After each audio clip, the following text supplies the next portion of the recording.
네, 여러 지표와 발언을 소화하는 가운데 미국 증시는 약보합으로 거래를 마쳤습니다. 자, 오늘도 금요일장 개장 전에 보셔야 될 이슈 6가지 체크해 볼 텐데요. 자, 첫 번째는 리가켄바이오가 되겠습니다. 시총 상위 종목이 되겠죠. 항암 관련된 기술 이전이 있다라고 얘기하고 있는데요. 자, 그런 부분들이 같은 다른 항암 관련주들한테는 어떤 영향을 미치게 될지 내용들 체크해 보겠습니다.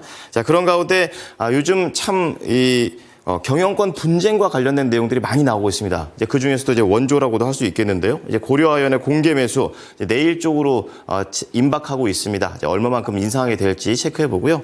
마지막으로 AD 테크놀로지와 관련해서는 솔리드 디스크 드라이브와 관련된 용역 계약이 이루어지게 됩니다. 관련해서 종목에 대한 영향력도 함께 알아봅니다. 권민호 캐스터 내용 정해 주시죠.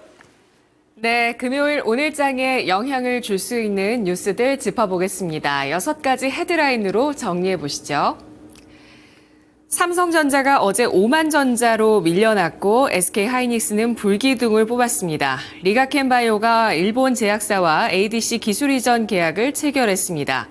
중국이 증시 부양에 총력을 기울이며 금융위기 당시 미국 연준과 유사한 유동성 대책을 제시했고요.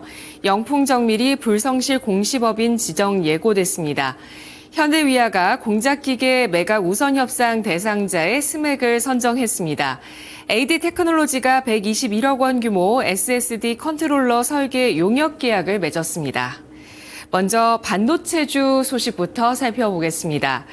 어제 삼성전자와 SK하이닉스 주가 희비가 엇갈렸습니다. 삼성전자는 어제장 2.32% 하락한 58,900원에 마감했는데요. 지난 8일 3분기 잠정 실적 발표와 함께 반성문을 내놓았지만 주가 6만 원 선을 붕괴하면서 5만 전자를 찍었습니다. 외국인은 어제도 삼성전자를 3,232억 원 규모로 순매도했는데요. 22거래일 연속의 순매도 행진이며 이 기간 외국인은 10조 3,067억 원어치를 팔아치웠습니다. 반면 SK하이닉스는 어제 5% 가까이 올랐는데 이는 엔비디아의 고공행진과 TSMC의 어닝 서프라이즈 등으로 인공지능 고대역폭 메모리 경쟁력과 주가 간 연관성이 강해진 데 따른 영향으로 분석이 되고 있습니다.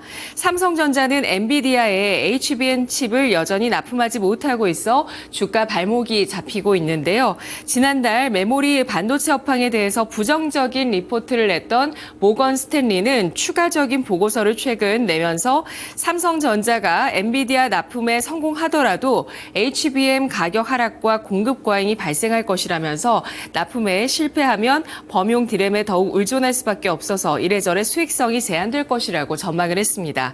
오늘장 삼성전자, SK하이닉스, 한미반도체, 엑시콘, 네오셈, 원익 IPS, 주성 엔지니어링 등 반도체주 전반의 움직임 함께 체크해 보시죠. 다음은 리가켄바이오 소식입니다.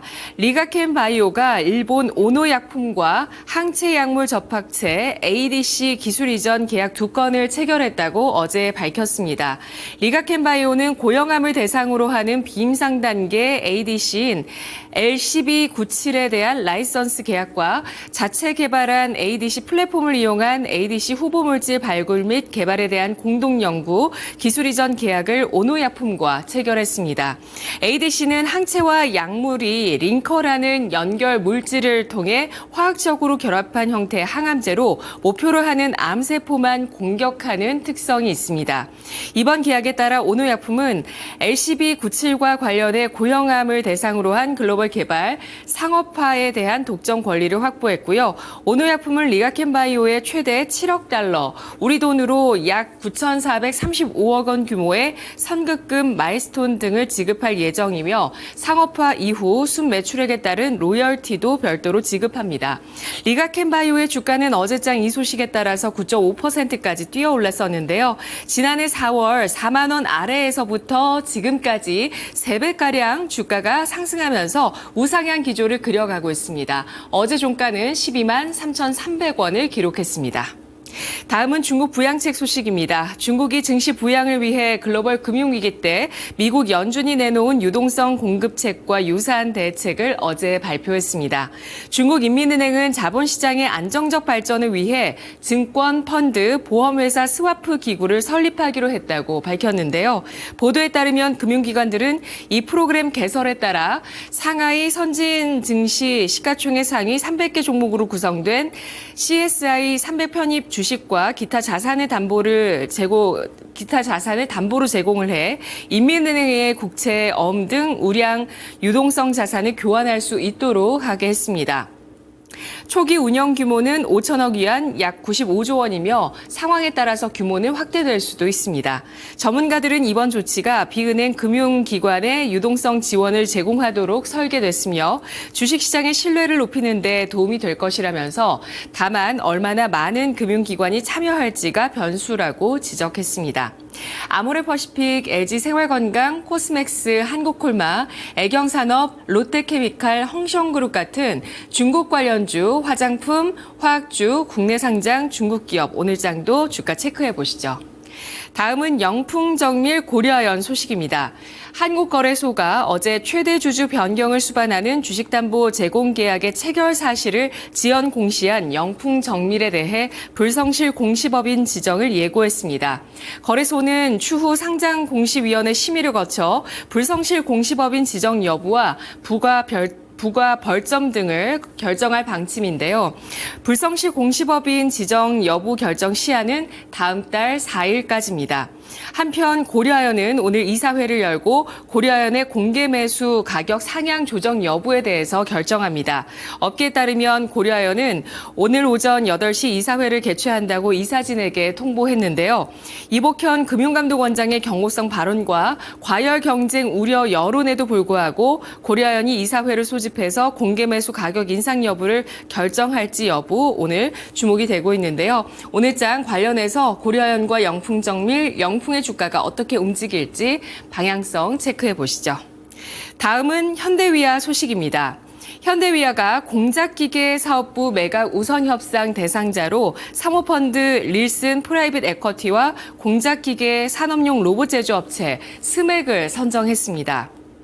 그동안 지속적으로 적자를 내던 공작기계 사업을 정리하고 미래 모빌리티 핵심 기술인 전기차 열관리 사업 등에 집중한다는 방침인데요. 현대위아는 어제 구체적인 거래 조건들은 협의 중이며 매매 예정 금액은 공작기계 사업부문 전체 기준 3,400억 원 내외로 일부 변동될 수 있겠다고 전했습니다. 어제 시간의 거래에서 이 소식에 스맥의 주가가 상한가로 뛰어오르는 모습이었는데요. 오늘장 현대위아와 스맥의 주가 체크해 보시죠. 주가 스맥을 좀 살펴보도록 하겠습니다.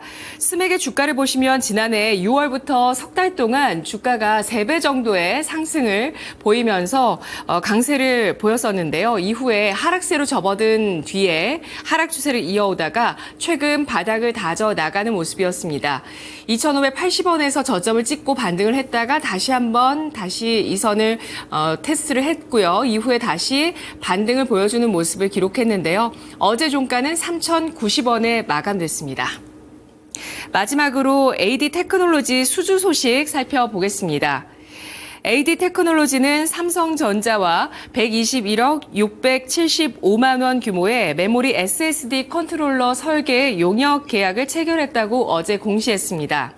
계약 금액은 지난해 매출액 대비 12.09%에 해당하며 계약 기간은 내년 1월 31일까지입니다. AD 테크놀로지는 어제 시간의 거래에서 이 소식에 따라서 4%대 주가 상승을 기록했는데요.